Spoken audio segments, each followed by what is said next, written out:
Hello again, and we're continuing our series of interviews specifically looking at how business and how families can use the Sustainable Development Goals to really influence the way that they work and the way that we do business, the way that we raise our kids, all those things. And I'm very excited because we're joined today by Charlotte, who runs, and I may get this wrong, so Charlotte may correct me, Lamina Animal. Which I only realised today is animal spelt backwards. I felt a little bit of a fool that I hadn't realised that before. And this is, Charlotte's going to tell us all about it, but it's a pet-based business with that ethical edge that all of us are interested in. So, Charlotte, can you tell us a little bit about, have I said that right, Lamina Animal? So it's Lamina. Lamina.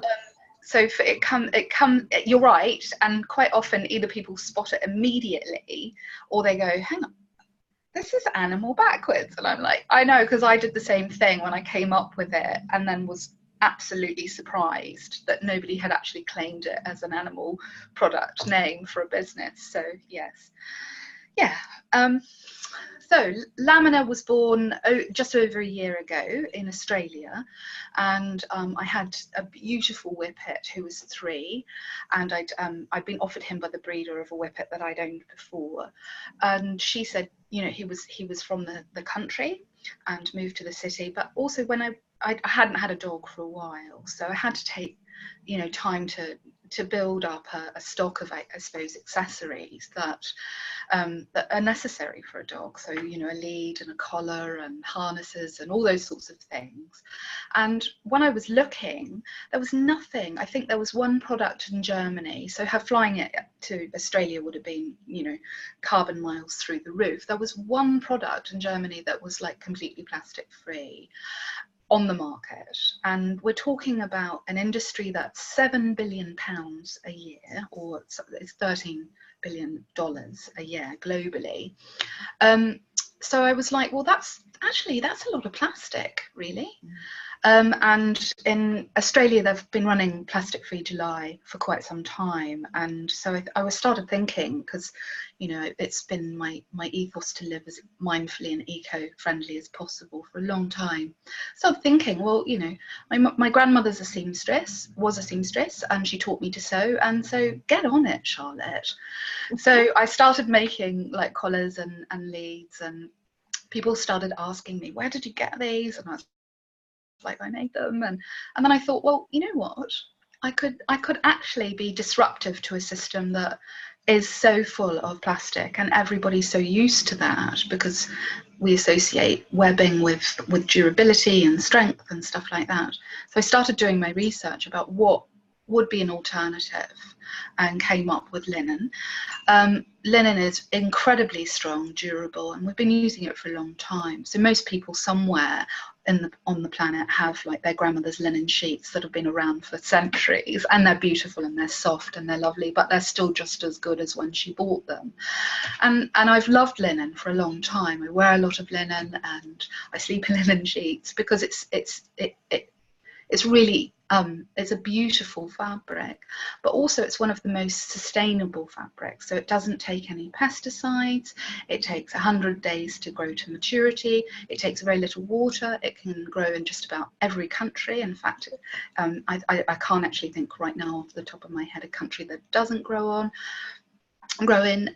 You know, and the linen that I source the mills that I source my linen from are completely green powered in Lithuania. They have a very long history of, you know, growing and harvesting and manufacturing linen. So for me, it was really about finding an alternative that would actually be able to replace the durability and the strength that we've come to ask for in those products, but also do something that made less impact than what was already available. So yeah. So average, I mean, we have Frugal Dog is actually here with me in the shed. In the most annoying, he sits right behind my chair, which means I can't move for the entire time that I'm here. So the normal webbing that most dog collars and leads are made from, what is that then? So most of those are made from polys, which is a plastic. So anything that has poly in it, it's like a blend of stuff, but generally made out of plastic. So it's not obvious, isn't it? It's not obvious from the sort of feel of it or the look of it that you're buying plastic. Most people don't even know. No, quite often it just feels like fabric. And with the more advancements that we've made in the technologies in producing in plastics, you know, it's become softer and softer and softer. So you think about that webbing that you had in your seatbelt when you were a child in the car, and you wouldn't necessarily associate that with the thick, lovely webbing that we have now. And, you know, the problem is that unfortunately, the lifespan of a dog, and this breaks my heart to say, is a lot shorter than humans, but they actually go through quite a few collars in that lifetime, so 12 to 16, maybe, you know, a little bit longer years. And then what happens to those is that they're just thrown into the bin. Once they've reached, or they've been chewed, or they're broken, they just go to landfill. So that's, when you think about £7 billion a year being spent on that, that's a lot of plastic that's gone into landfill that actually could have been avoided. So that was, again, the idea behind this. And, you know, I mean, those sorts of things are necessary. It's illegal in places to take a dog without a collar and a lead. So you have to have these things. So why not find an alternative? And it's so interesting because I think I did Plastic Free July last year with gusto, I would say. And it's interesting because there was plastic I knew about and I could sort of act on immediately, but actually I discovered all this plastic I wasn't even aware of. And I think that's really important, because sometimes we're buying things or using things quite innocently, and it's useful then to find the alternative, but we're not looking for the alternative if we're not aware that's what we're buying. And I think that was what happened with Lamina. It was kind of like, hang on, how did what? And, you know, most people would just go, oh, well, you know, I mean, it's just a small amount of plastic. And I think, you know, that thing that comes up is like, you know, it's only one straw for me, and said 8 million people. And it's, you know, it's that thing. It's like, oh my goodness, but hang on, I have a dog and my friends have dogs, and, you know, then it kind of escalates out. And you're right, there's so much plastic. We've become so addicted to the convenience of it that to actually do Plastic Free July completely is almost impossible, especially in the UK, because you can't get hardly anything in the supermarket. You know, even avocados or bananas, or, you know, are wrapped in plastic. So it's really hard to avoid, unless you've got a lot of time and a lot of kind of, you know, preparation. So, you know, building Lamina wasn't just an overnight thing. It took me almost a year to bring it to market, because, you know, I considered bamboo, because, you know, it was the new thing, cotton, and, you know, that comes with a lot of ethical problems. You know, hemp, which also again comes with a lot of ethical problems, but is actually a very sustainable material, but the way that it's grown in some countries means that, you know, and also then it's not as durable as linen. So it took a long time to do that research, and I think the everyday person gets very overwhelmed with, you know, looking at something and going, well, where do I start? Yeah, I've got you know, I could get a bamboo toothbrush, but where does it stop? You know, or where you know, how can I save the planet? And I think for me, it's really about that kindness of actually showing somebody an alternative, and whether or not they choose to use it, just actually the fact that there is one, you know, is the most important thing. And that's why we started this Goals for Change for July. We're not anti-Plastic Free July, we're hopefully supporting Plastic Free July, but it was also trying to, I looked at them and I thought, you know, oh, these are things I should, you know, I talk about myself being ethical, and so I should probably know what these are.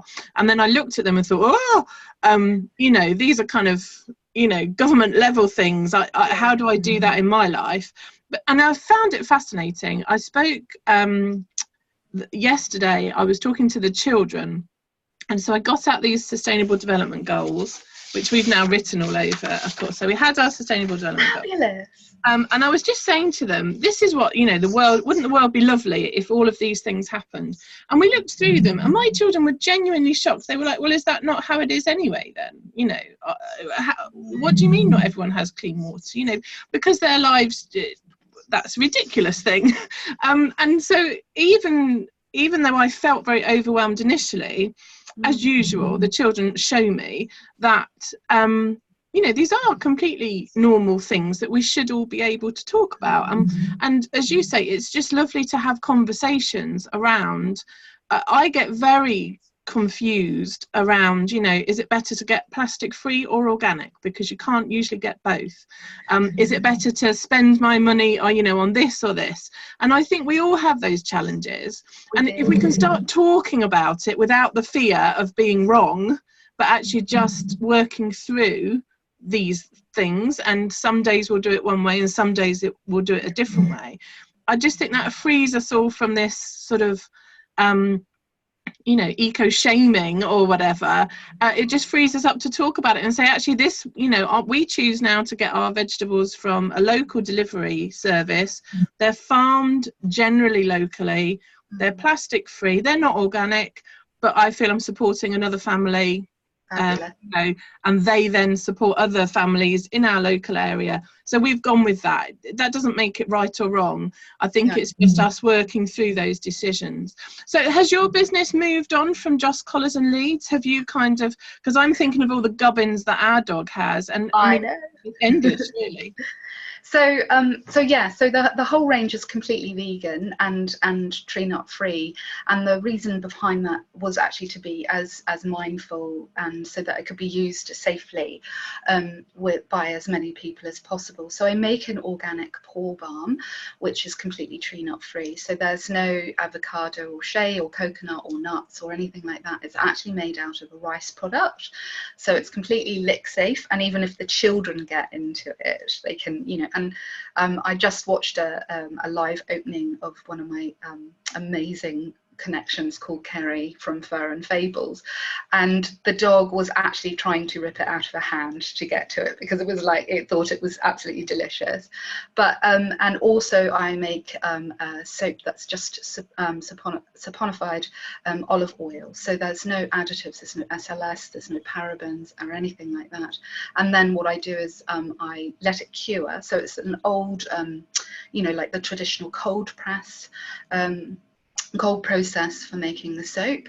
And then what happens is that I hand shape it. Actually, I have one here, I can show you.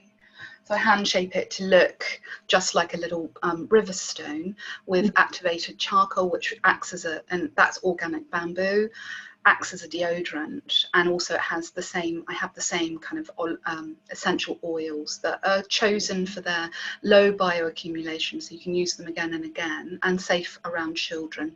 Some of them you need to be cautious, of course, because everybody's different, and anything that's not us is you know, there's a possibility of sensitization. But because there's no tree nuts and there's no peanuts or anything like that used in the products, the whole philosophy was to be as mindful as possible so that more people could use them, and that would introduce them to the range. I'm also working on plans at the moment for a harness. So it's about getting it right for me. I want it to be right. I've just released an everyday collar, which is cheaper because my products are quite expensive, high end, because they're quite luxury, and also because with the sustainable goals, I want everybody in the supply chain to be protected.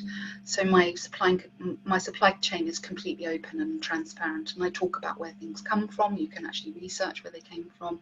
And then the next kind of thing is the vegan dog treats that are tree nut free. So a lot of dog treats have peanut butter in them, and yes, dogs go nuts for peanut butter, but they also go nuts for other things. And I've just about perfected the double baked treat, which yes, I'm hoping to release probably by the end of summer. So exciting. The whole range that I, you know, and I also do a gift box that when you're bringing home a dog has everything in it. So I've partnered with other other eco-friendly ethical businesses like the Crop Club, and so you get magic dust in in your bag, in your box, that you can sprinkle. And I think there's 35 different varieties in the magic dust of wildflowers, so that's increasing like bee biodiversity and stuff like that.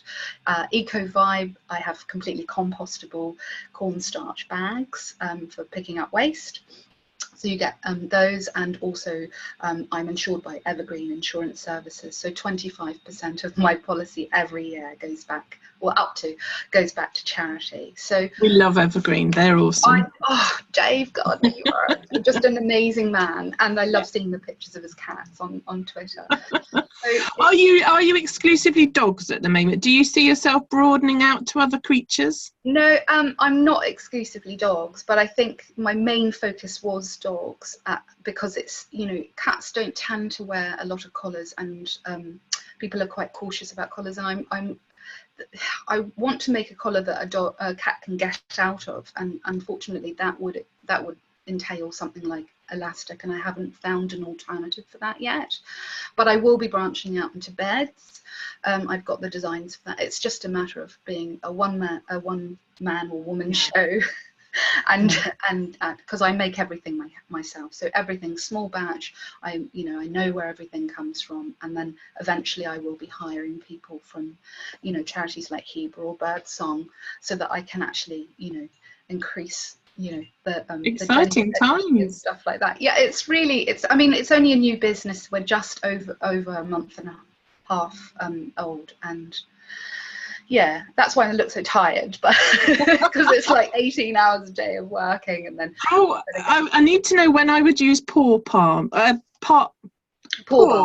Yeah, balm. Sorry, that's harder to say than I thought it would be. I know. Well, actually all my friends use it on their hands and stuff like that, and I've got a friend who uses it as a post-shave balm. He said it's the best thing he's ever used, and he's from Milan, so you know, you can imagine he's quite fussy about things.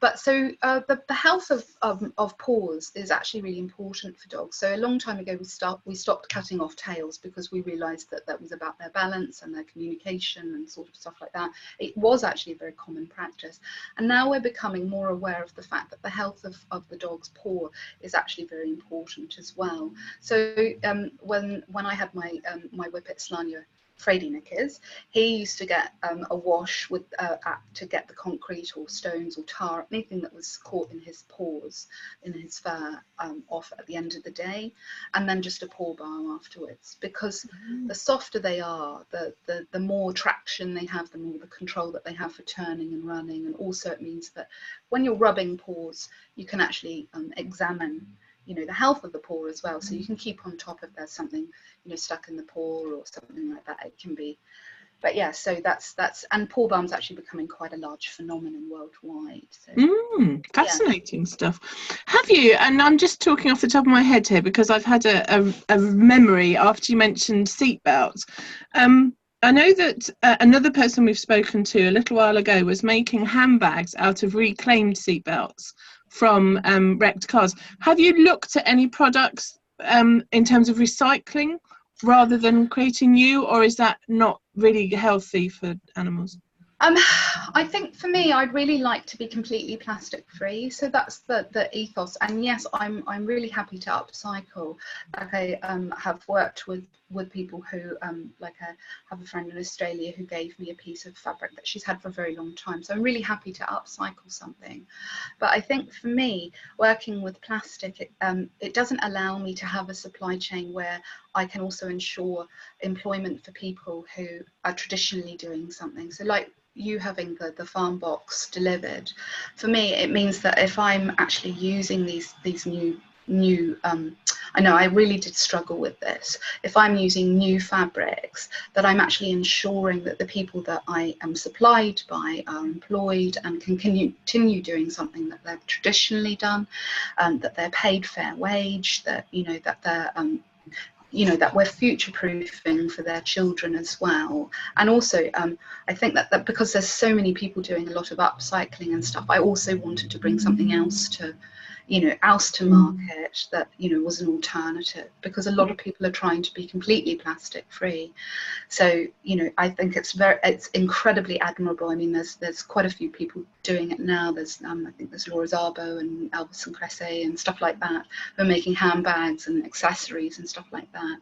But for me, it was all about being as natural as possible, because at the end of the life of my products, I want them to be able to just be put in the compost. Yeah, I mean, that's remarkable, isn't it? I think I spoke to, we have a wormery and an indoor one, but it's a local company, so I get to speak to her quite a lot. She's fabulous. And she was saying that they've done various experiments with different sorts of fabric to see which genuinely degrade and how fast that happens. And linen was by far the sort of, which is surprising that it can be so strong and durable, and yet you put it in the right situation and it becomes it goes back to the earth, as it were, pretty quick. Like exceedingly quick. I think it's something like 80 days and it's completely gone. And worms are the best. And if you can actually build a worm farm. I had one in New Zealand and I had another one in Australia. You can actually build a worm farm, and that's where you can put the compostable bags, like, so your compostable mailers and the dog poo and stuff like that. And they just do their thing. Worms are just amazing. And all your food scraps can go in there as well, so it's less food waste. But even like when I'm sewing and like you cut something, or you with linen it frays quite a lot, so you have frays everywhere, so that all goes in my food compost at the moment. So it's low waste, and that was the whole process, because I think once those plastic things degrade, then you've still got to have somewhere for them to go. But apart from the stainless steel metalware, which I encourage people on the website to send back, if they've decided that they don't want the collar, or it's I also have a guarantee that if anything goes wrong with it for the first 5 years, that you can send it back and I will either fix it for you or I will replace it. And so that metalware, because it's welded, it's stainless steel, it's marine grade, it will last, so that I can actually remake you a collar with the same metalware. Wow. So that's like the only part that can't be put in the compost, but then you can use it for other things as well. So sure. Yeah. Oh, I love it. So just thinking, because this month we're thinking about the Sustainable Development Goals sort of specifically, did you already know about those and then use them when you started a business, or have they come to you since you started a business? I think when I was researching kind of about, like, I'd heard of them. I'd heard of Envision 2030, because I'm autistic, and so I do a lot of research about disability and stuff like that, and empowering people with disabilities. And I think I first stumbled across Envision 2030, which is about reaching equality for people who are disabled or disadvantaged and stuff like that. And so then I think that was probably, I couldn't be honest about when that was, but then I was like, when I was building Lamina and I wanted to have a mission statement, because I was reading all this stuff about starting a business and it says you have to have a mission statement, and I was like, oh god, I just want to make collars, really. I don't want to do social media and do all this kind of stuff. I just want to make, I would just want to sew for the rest of my life and make balm and soap and stuff. It's a nice dream, it really is. But then when I was doing my research, I came across them, and so you will notice that it's actually in my mission statement that we are guided by these, because I want every aspect of Lamina to actually contribute to achievement of these goals, not just to be plastic free, but to be mindful, to work for people with disadvantages, to have responsible consumption and stuff like that, in partnership with those goals. And I think for me, the more I get into it and the more I research and the more I'm part of like this or Ethical Hour, or all those things, I just like, oh, okay, I was doing that, but then I could do this on top of it. So it becomes this great snowball, really, that absolutely. That's definitely my experience as well, because I looked at them and I thought, oh well, maybe maybe the kids and we could work on good health, you know, and then we could donate something to an organisation that's doing that. And I felt very separate from them. Like I would give someone else money, or I would give someone else something and they would do it and I'd feel better. But actually, once we started thinking about them and started kind of playing with them, if that sounds a bit flippant, but you know what I mean. Yeah, we started sort of, you know, thinking about them in a more personal way. There's so much we can do, and there's so much we can encourage others. And it's not just about perhaps giving money to someone else to let them work it. You know, we can do it in every way. I mean, we can. We haven't got to all of these in the month, so some people won't know about them. So number 15 is life on land. Well, every time we litter pick when we go to the park, which we do, you know, that's us supporting, you know, a healthier land. And I think it was really nice when I felt more confident that these things were real life, they were every day, or they could be, and that, you know, cleaner water and sanitation was also about us not wasting what we have, you know, so we can campaign for other people to have that. That's one I feel really passionately about. But equally, I can, you know, take a role in that, in how we treat water and you know, all those sorts of things. So it's been a really interesting process. Are there any that are kind of yours? Are there any you feel a deep connection to? Well, for me, I think that how long have you got? For me, the foundation one for me that I think everything stems from and is supported by is, I think it's number 4, is the quality education. So for me, you know, it's really about, you know, education for on any kind of level that makes change, that facilitates change. And so, you know, you've got women campaigning for Me Too, or, you know, equal rights or gender equality and all that kind of stuff. Without those campaigns, without those suffragettes, without, you know, the 70s brow burning and all that kind of stuff, you wouldn't have what we have now. Or, you know, without the protests 50 years ago, you wouldn't have Pride, you know, all those sorts of things. So it's about, you know, being persistent about quality education, but the way that you go about that. So we were talking about eco shame, and I mean, it's huge, it's really huge, you know, like all those overwhelming Instagram pictures of everybody doing everything perfectly, and it's like, yeah, but when the camera's off, you know, and then it makes other people go, well, why I couldn't possibly achieve that, so why start? And I read this her name's Besma. She's an incredible eco blogger, ethical blogger, and, you know, she wrote this thing about eco perfectionism, and I've since adopted the term. Thank you, Besma. Because it's not possible. It's possible to strive for good. It's not, it's, you know, you can aspire to perfectionism, but it's really just a downward spiral into hell, as far as I can see. Yeah, absolutely. You know, absolutely. And then of course you've got people who want to make a start and they have no idea, and then they look at all these people doing everything perfectly with their, you know, their right cup and their, you know, the right brand and the right this, and they're just like, you know, I've got 4 children, and, you know, and I struggle to pay the power bill. How am I going to buy, you know, 5 bamboo toothbrushes and, you know, the right kind of, you know, plastic-less toothpaste and all that kind of stuff? So it's really about actually encouraging conversations, and that for me is why that goal is, you know, like, it is really easy to swap out 1 toothbrush as opposed to 5 at the same time, because that 1 toothbrush, you know, or instead of you know, having 8 keep cups, have 1 and actually use it, you know, that kind of stuff. Or, you know, or just forego the coffee, or, you know, turn off the light. I mean, I in the 90s, it was a big thing, you know, you left a room, you switched off the light. If you left the house, you turned everything off. Nothing was left on standby overnight. And it seems like we've been distracted by so many things that we've lost these things. And that's why, for me, that's the most important goal. Everything spans from it. Reduce inequalities, and I'm not just talking gender inequality.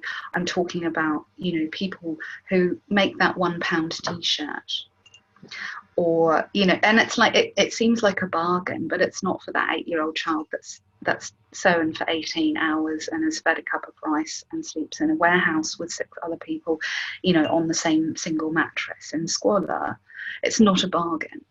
Yeah, and absolutely. I think that's very powerful as well, because I think and I spoke about this with Joe last week, I think our perceptions of how much things should cost has been really skewed. And so if we don't know the chain, or we don't know the process by which something's made, or you know, we don't have that same connection, do we, to the person who's made it.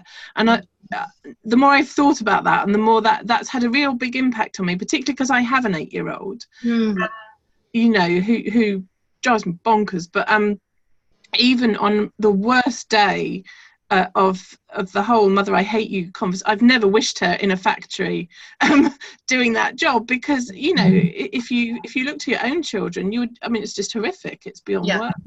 And I think when we can make those connections, then the choices we start to make are influenced. And I don't want that to be a shaming process. No. To be quite a liberating process, because I actually feel quite, you know, that the choices we're now making as a family have been really positively influenced by that. And the Frugal Family started because I was going to give up work for a period of time, and we had to make major economies. And I looked at the opportunity to also sort of revamp our values a little bit and go back to the drawing board in lots of ways. But when I looked at anything around economizing, it went completely against all my values. And then when I looked at anything around eco-ness, it seemed so far away from where I was that I sort of felt I couldn't really do either. I couldn't economize and keep my soul, and I couldn't go more green, you know, without failing miserably. And so I just wanted to meet normal people, you know, living boring lives like mine and doing their best, and hopefully helping them, you know. So where we've done one thing, we've sort of shared, you know, that, and it's grown slowly. But I think it's really important. I think education is really powerful, because it's about sharing, isn't it, rather than teaching, you know, you're doing it right or wrong. It's just sharing, this is an idea and this is the impact. Well, you know, that old adage that knowledge is power, and it's very true that, you know, to just share something and let people actually come to their own conclusions. I think it's really easy in the ethical and the sustainable, you know, kind of field to actually be lecturing people about what they should be doing, and without actually taking into account that, you know, their lives may not be like yours. And I think it's very humbling to take a step back and realize that, you know, if you've got a bigger table, you know, if you've got more than people, you build a bigger table, you don't actually build a bigger wall. And that's what you can actually end up doing with you know, that kind of, that lecturing people, you know, you should be using a bamboo toothbrush, you know, you shouldn't leave the tap running when you're brushing your teeth, you shouldn't be doing this, you shouldn't be doing that. Well, you know, I mean, we know that telling people that not, you know, you shouldn't be smoking or you shouldn't be doing drugs kind of doesn't work, really. It's, you know, so really it's about actually that again, coming back to that goal 4 is quality education. So, you know, you'll notice on my website that, you know, I have things about recycling or zero waste places. Near you, there's an app that opens it, you know, in the resources, or, you know, the gardening, how to garden, and partnering with the crop club, you know, there's a link to the crop club, or, you know, those sorts of things, or the Good On You app for, you know, shopping. So, you know, I want to find ethical knickers. Where do I do that? And, you know, so there's apps that you can actually download, or, you know, I want to change the way that I you know, I do something, but where do I start? And so it's about that gentle, you know, well, here's the pathway, and then people discover their own secret gardens, which is quite lovely. And quite often people discover different secret gardens to you, and they come back and go, oh, I found this door in this wall, come and have a look, you know. So it's really, I mean, it becomes this kind of joyful process of education rather than lecturing and punitive in its own right. And then from that, I believe that all the rest of the goals actually kind of you know, kind of have a great foundation to actually be built upon. So, you know, the equality and the infrastructure and those sorts of stuff, land, ocean, all those things are protected with that one goal as a really strong foundation. So, I mean, I could go on about all 17 for hours and hours and hours and bore you to death, sorry. But for me, it's that, and it's, you know, it's about kindness, and that's what people like you and Sean and, you know, all those people do, is to gently put that information out there, so people who are overwhelmed can go, well, what do I do? And then just go through it in their own time and make their own decisions and changes where it's appropriate. Because it's not, you know, we can't buy our way, we can't consume our way out of the issue, the climate crisis that we have. We can't do that. We need to actually kind of change the way we shop, so quality over quantity, you know, things that last for years. I mean, I remember my grandmother saying, if you buy boots, make sure that they're, you know, they're the most expensive you can afford, because they will last. And I've lived by that for a long time. You know, I have clothes in my wardrobe that have been there for 20 years, you know, because she gave me that ethos. But I think we've kind of stumbled away from it, and it's about how to get back. And, you know, it's about showing people, it's like, you know, being a torch in the darkness for other people, rather than, you know, an interrogation light, which nobody likes. That's lovely. I've never heard that as a way to describe it. That's rather lovely. I'm going to steal that. Oh, good, please do. It's been such a pleasure to talk with you, Charlotte. Thank you so much for your time. I'm sure you'd much rather be sewing. Oh, well, actually the sewing machine's away at the moment, but yes, I've been out all morning, but I'm going to do some sewing this afternoon. But lovely. Thank you so much for it's been such a delight. Thank you. Thank you very much. I'm going to stop now, because, as you say, I'm sure we could talk about this all day. And I'm going to put it onto our YouTube channel, and we can both share away. Thank you so much. Oh, thank you very much. It's lovely to meet you.